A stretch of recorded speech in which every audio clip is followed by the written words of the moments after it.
Pemimpin tertinggi Gereja Katolik Paus Leo XIV tengah melanjutkan kunjungan apostolik perdananya sejak diangkat menjadi pemimpin Vatikan pada Mei 2025. Untuk kunjungan pertamanya, Paus Leo XIV memilih negara dengan mayoritas penduduk Muslim, yakni Turki dan Lebanon.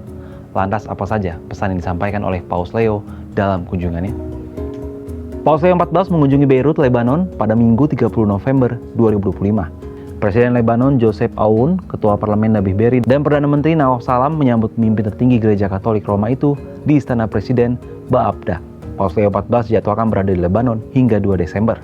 Paus Leo XIV datang dengan pesan yang menambahkan rakyat Lebanon, negara dengan komunitas Kristen terbesar di Timur Tengah.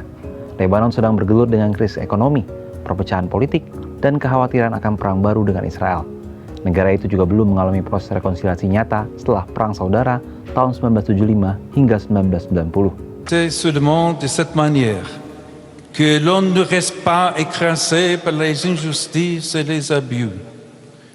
Même lorsque, comme nous l'avons entendu, on est trahi par des personnes et des organisations qui spéculent sans scrupule sur les désespoirs de ceux qui n'ont pas d'alternative.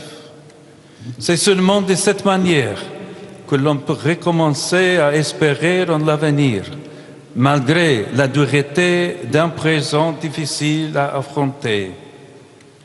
À ce propos, je pense à la responsabilité que nous avons tous en ce sens vis-à-vis des jeunes. Il est important d'y promouvoir leur présence, y compris dans les structures ecclésiales, en appréciant les noveautés qu'ils apportent et en leur laissant de la place. Et il est nécessaire, même parmi les décombres d'un monde qui connaît de douloureux échecs, de leur offrir des perspectives concrètes et réalisables de renaissance et de croissance pour l'avenir. Secara khusus, Paus Leo XIV menantang para pemimpin politik untuk menjadi pembawa damai sejati dengan mengesampingkan perbedaan. Sistem politik Lebanon berdasarkan pada pembagian kekuasaan sektarian. Akibatnya, kebuntuan atau kekosongan kekuasaan terkait isu-isu sensitif rentan terjadi, termasuk investigasi ledakan mematikan di Pelabuhan Beirut tahun 2020.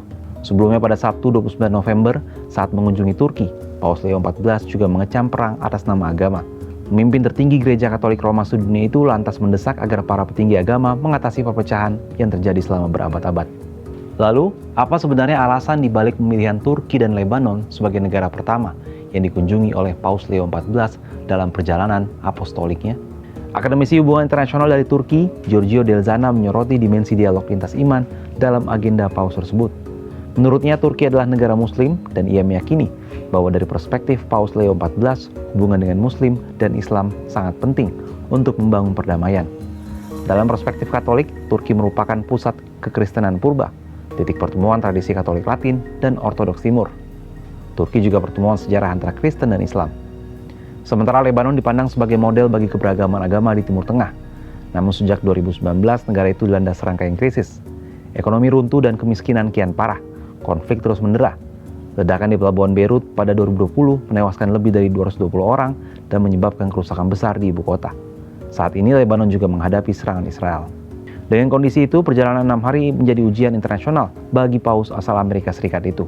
Paus yang baru terpilih Mei itu dikenal punya kepemimpinan yang sederhana. Gaya ini kontras dengan pendahulunya Paus Fransiskus yang dikenal dengan kepemimpinan karismatik dan impulsif. Perjalanan ke Turki dan Lebanon ini bukan sekedar kunjungan biasa, melainkan ujian diplomasi perdana Paus Leo XIV di tengah panasnya konflik Timur Tengah. Kalau menurut sahabat Kompas, mampukah pesan damai dari Paus yang dikenal sederhana ini meredakan ketegangan politik dan sektarian di sana, dan lebih luas lagi di dunia?